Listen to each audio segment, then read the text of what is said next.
silence your overthinking. Right now, you are watching this. There is probably a thought running in the background. Maybe it's something you said 3 days ago that you wish you could take back. Maybe it's a worry about something that hasn't even happened yet. Maybe your mind just won't stop talking. Here is what nobody tells you about overthinking. First step, calm your body first.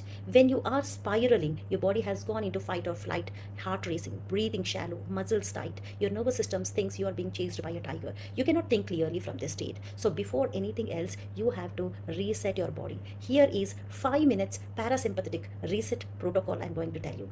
First, stretch your body, roll your shoulders, open your chest, reach your arms overhead. This sends a signal to your nervous system. I am not in danger.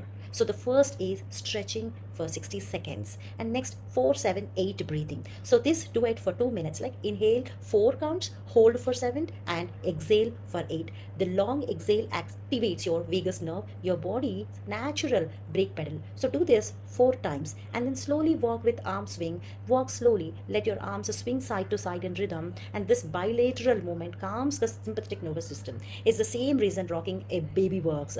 Next is very soft gaze. Fix a spot for 60 seconds. Like pick one spot. Don't scan the entire room. When your eyes whenever your eyes stop darting, your nervous system reads safe. Anxiety literally lives in a darting, unfocused gaze. If you